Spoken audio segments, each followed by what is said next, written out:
नमस्कार, मी प्रमिला झांबरे। तर आज मी उपवासाचा पदार्थ करणार आहे।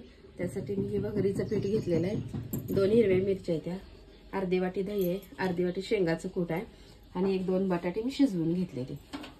तर आता ह्याला आपल्याला अगोदर बारीक करायची ती।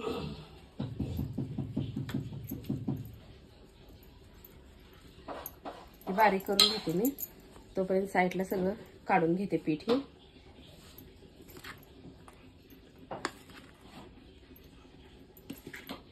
तर मी अर्धी वाटी पीठ घेतलंय भगरीचं। हे आयतं बाजारातलं आणलेलं आहे, घरी दळलेलं नाही मी। त्यात 4 हिरव्या मिरच्या टाकते, थोडंसं शेंगाचं कूट,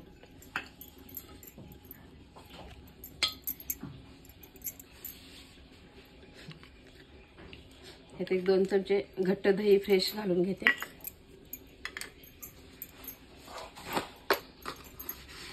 आणि चवीनुसार मीठ टाकायचं आपल्याला।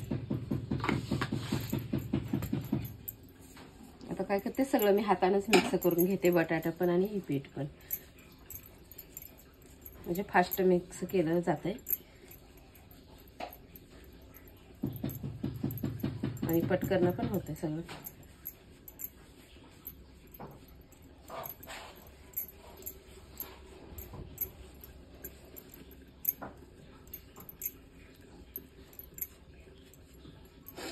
आता थोडं थोडं पाणी ओतून तिंबून घेते।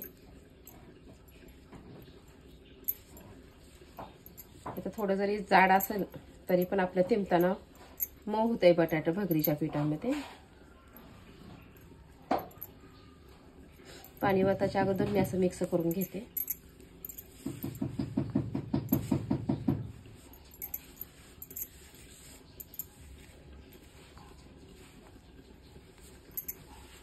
तर थोडंसं पाणी ओतून मी छान असा गोळा तिंबून घेतलेला आहे।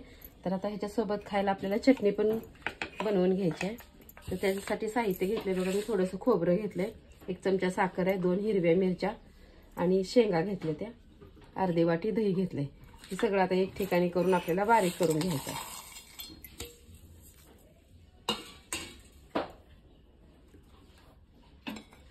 थोडंसं ह्यात पाणी ओतायचं आणि आपल्याला बारीक करून ह्याचं चटणीचं बी वाटण मी करून घेतलेलं आहे आणि पीठ पण छान भिजले।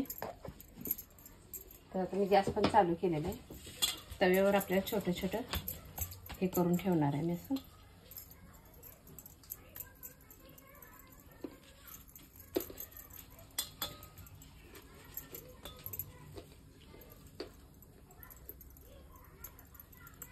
आपल्याला ह्याला आता थोडंसं तेल टाकून भाजून घ्यायचंय।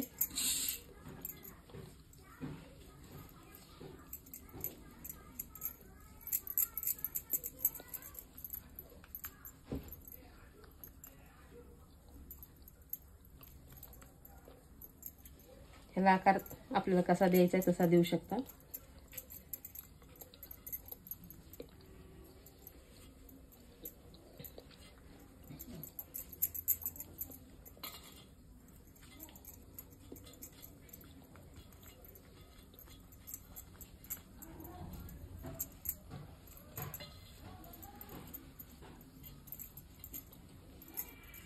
आपण छान तापलेलं आहे, तर अगोदर मी थोडंसं तेल सोडून घेते तव्यावर।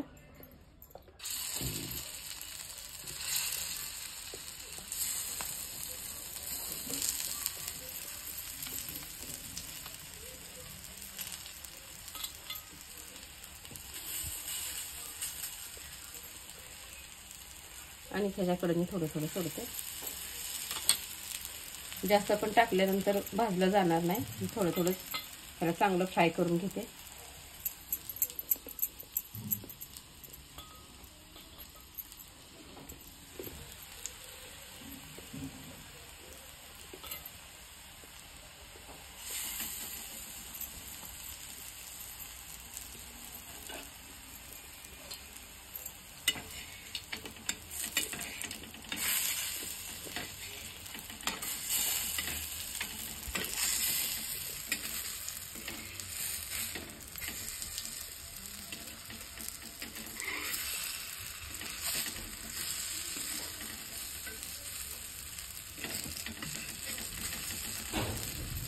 दोन्ही साईडला छान असं भाजून घेते तेलावर।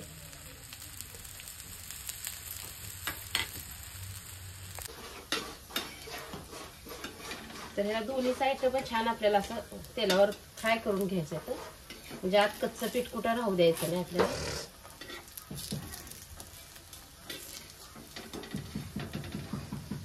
असा लालसर कलर आला पाहिजे, आतून पण शिजलं पाहिजे पीठ हे. ते भाजूस तर मी दुसरं पण इकडे तयार करून घेते तोपर्यंत. तर उपवासाचा पदार्थ मी दोन्ही साईडनं छान असं फ्राय करून घेतलेलं आहे. तर आपण ह्याच्यावर खायला चटणी करून घ्यायची. तर चटणीला मी आता फोडणी टाकते. गॅसवर कढई ठेवते, थोडंसं तेल ओतून घेते.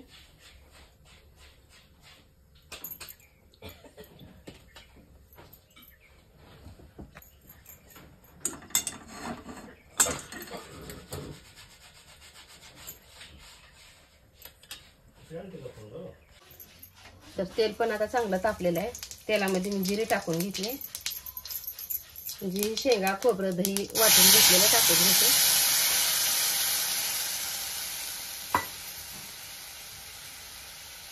आपल्याला जशी चटणी घट्ट पातळ आवडते त्याचप्रमाणे पाणी ओतायचं आहे.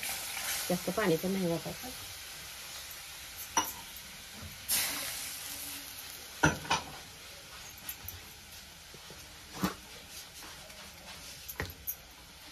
त्यात थोडंसं चवीनुसार मीठ टाकून घेते.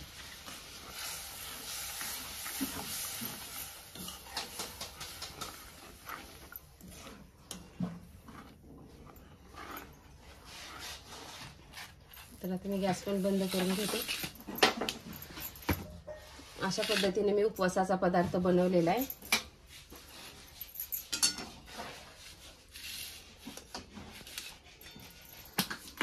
तुम्हाला व्हिडिओ आवडला तर नक्कीच लाईक करा, सबस्क्राईब करा. फेसबुकवर बघत असाल तर फॉलो करा. बघा आता दोन्ही साईडनं छान असं फ्राय करून घेतलंय. कुठेही त्यात आत पीठ कच्चं ठेवलं नाही. हे एका साईडला काढून घेते.